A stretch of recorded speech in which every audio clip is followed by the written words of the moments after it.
రాష్ట్రంలో విస్తృత ప్రజాభిమానం కలిగిన నాయకుడు పవన్ కళ్యాణ్ మాత్రమేనని డీసీసీబీ చైర్మన్ తుమ్మల రామస్వామి అన్నారు. ఎక్కడి నుంచైనా పోటీ చేసే సత్తా, ప్రజా మద్దతు పవన్ కళ్యాణ్కు ఉందని అన్నారు. కులాలు, మతాల మధ్య విద్వేషాలను రెచ్చగొట్టడం వైసీపీ రాజకీయ విధానమని ఆరోపించారు. అయితే సమాజంలోని అన్ని వర్గాలను సమానంగా చూస్తూ ప్రజల తరపున నిలబడమే పవన్ కళ్యాణ్ లక్ష్యమని అంటున్న కాకినాడ డీసీసీబీ చైర్మన్ తుమ్మల రామస్వామితోటి మా ప్రతినిధి సిద్ధు ఫేస్ టు ఫేస్. మాటల యుద్ధం కొనసాగుతుంది. అటు వైసీపీ, ఇటు జనసేన మాటల యుద్ధం కొనసాగుతుంది. ఏదైతే డిప్యూటీ సీఎం పవన్ కళ్యాణ్ ఉన్నారో, పవన్ కళ్యాణ్ మొన్న మీటింగ్ వచ్చినప్పుడు ఏదైతే కులం ఉందో ఆ కులాన్ని పక్కన పెడితే ఏపీ బాగుంటుందని పక్కన డిప్యూటీ సీఎం చెప్తున్నారు. పక్కనేమో కుల రాజకీయాలు చేస్తారని జనసేన ఆరోపిస్తుంది. నిన్న తోట తిరుమూర్తులు అయితే ఓన్లీ కాపులకి సీఎం, కాపులు అయితే పవన్ కళ్యాణ్ సీఎం గా చూడడానికి అయితే రెడీగా ఉన్నాను, ఎమ్మెల్సీ ఇచ్చినప్పుడే జగన్మోహన్ రెడ్డి చెప్పిన ఇది విషయం చెప్తున్నారు. పక్కన వైసీపీ వాళ్ళు కాపులు మీటింగ్ పెట్టుకుంటున్నారు. ఇటు వైసీపీ కొంతమంది నాయకులు పవన్ కళ్యాణ్ ఏ నియోజకవర్గం అన్నది ఎటు క్లారిటీ లేదని చెప్తారు. ఒకసారి భీమవరం నుంచి పోటీ చేస్తారు, ఒకసారి పిఠాపురం నుంచి పోటీ చేస్తారు, ఒకసారి నరసాపురం నుంచి పోటీ చేస్తాను అన్నారు.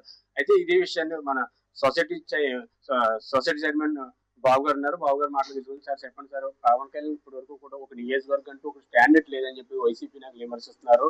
జగన్మోహన్ రెడ్డికి కడప ఉందని, అది పులివిందని చెప్తున్నారు. ఎలా చూస్తారు? రాష్ట్రం అంతా ఎక్కడన్నా అభిమానులు ఉన్నటువంటి పవన్ కళ్యాణ్ గారు ఎక్కడైనా పోటీ చేయొచ్చు. అది రాజ్యాంగం కల్పించినటువంటి హక్కు. ఒక వ్యక్తి ఒకే నియోజకవర్గంలో పోటీ చేయాలి తప్పించి రెండో నియోజకవర్గంలో పోటీ చేయడానికి లేదనేటువంటి రూల్ ఉందనుకో, అది పాటిస్తారు. రాజ్యాంగం ఎక్కడైనా పోటీ చేయొచ్చు అన్నారు. దాంట్లో భాగంగానే ఈ రోజు పవన్ కళ్యాణ్ గారు పోటీ చేస్తారు. అంబేద్కర్ గారు రాసిన రాజ్యాంగాన్ని వాళ్ళు తప్పు పడుతున్నారు అన్నది వాళ్ళు చెప్పాలి. సాయి కృష్ణ విషయంలో లా అండ్ ఆర్డర్ డైవర్ట్ చేయడానికి మన పవన్ కళ్యాణ్ మీటింగ్ పెట్టాడని దాడిశెట్టి రాజు విమర్శించారు. ఎలా చూడొచ్చు అసలు లా అండ్ ఆర్డర్ ఆ విషయం? అతను లా అండ్ ఆర్డర్ నా చేతిలో లేదని పవన్ కళ్యాణ్ కూడా గతంలో మన మీటింగ్ లో కూడా చెప్పాడు. ఎలా చూస్తారు? గత ప్రభుత్వ పాలన అందరూ చూశారు. చాలా దారుణాలు, హత్యలు, మారణకాండలు జరిగాయి.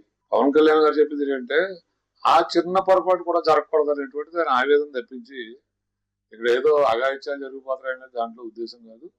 మనం ప్రజల తరపున నిలబడాలి, ప్రజలకు అండగా నిలబడాలి. జెన్యూన్ ఇష్యూస్ ఉంటాయో అవి మనం జెన్యూన్ గా ఎటువంటి ఒత్తిడికి తలవకుండా పరిష్కరించాలనేటువంటిదే పవన్ కళ్యాణ్ గారు సూచించడం జరిగింది తప్పించి ఇక్కడ లా అండ్ ఆర్డర్ ఫెయిల్ అయిందని దాంట్లో అర్థం కాదు. ఎక్కడ చిన్న విషయాన్ని కూడా మనం సీరియస్ గా తీసుకుని చేయకపోతే ఈ ఎవరైతే వైసీపీ అల్లరపోకలు ఉన్నారో ఇంకా పెట్టలేకపోతారు. ఇప్పటికే వాళ్ళు అధికారంలో కోల్పోయినప్పటికీ ఇంకా రపరపాడేంతో మేము వచ్చేది చీరేస్తాం, ఇటువంటి మాటలు మాట్లాడటం, ఇంకా అల్లర్లు సృష్టించడం, కులాల మధ్య మతాల మధ్య విద్వేషాలు పెంచడం, ఇటువంటి చేస్తా ఉన్నారు. మనం అప్రమత్తంగా ఉండాలనేటువంటిది పవన్ కళ్యాణ్ గారు మాట్లాడటం జరిగింది. 2 రోజులు బట్టి కాపు నాయకులు వైసీపీ నుంచి మీటింగ్ పెట్టుకుంటున్నారు. అంటే ఏ కోణంలో చూడలేదు, ఈ 2 ఎలక్షన్ దగ్గరగా లేదు, ఏమీ లేదు, కానీ కాపులు ఈ కొన్ని మీటింగ్లు వైసీపీ కండక్ట్ చేస్తాను, ఏ కోణంలో చూడొచ్చు? వాళ్ళకి ఒక రకమైన వైసీపీ నాయకులకు ఒక రకమైన అభద్రతా భావం ఏర్పడిపోయింది. చంద్రబాబు నాయుడు గారు, పవన్ కళ్యాణ్ గారు కూటమిగా ఏర్పడితే మనం ఎప్పుడు ఈ రాష్ట్రంలో విజయం సాధించలే. ఖచ్చితంగా వారిద్దరిని విడగొట్టాలనేటువంటి ఒక ప్రయత్నం జరిగింది. తెలంగాణలో సినిమాల వరకు పరిమితం అని బిఎస్ఆర్, అటు కాంగ్రెస్ నాయకులు కూడా ఆరోపిస్తున్నారు. పవన్ కళ్యాణ్ సినిమాల వరకు అయితే యాక్సెప్ట్ చేస్తున్నారు, రాజకీయాలు ఇక్కడ చేయడానికి వీలేదు. మన బిఎస్ఆర్ ఏదైతే కవుతున్నారు పవన్ ప్రభాకర్ మంత్రిలో ముందు వ్యాఖ్యలు చేస్తున్నారు. ఏ కోణంలో చూడొచ్చు? సినిమాలే పరిమితం అని చెప్పి ఇప్పుడు తెలంగాణలో పోటీ చేసే దమ్మున్న నాయకుడు, తెలుగు రాష్ట్రాల్లో ఎక్కడైనా తిరగలిగినటువంటి నాయకుడు పవన్ కళ్యాణ్ గారు. జగన్మోహన్ రెడ్డి గారు ఆ రోజు భయపడి ఇక్కడికి వచ్చారు. అంతే తప్పించి ఈ రోజు మరి వైసీపీ పార్టీ వాళ్ళు చెప్తారు తెలంగాణలో మరి పోటీ చేయాలంటే వాళ్ళు ఏమన్నా ఒక దగ్గర మన గతంలో మనం పోటీ చేశారు.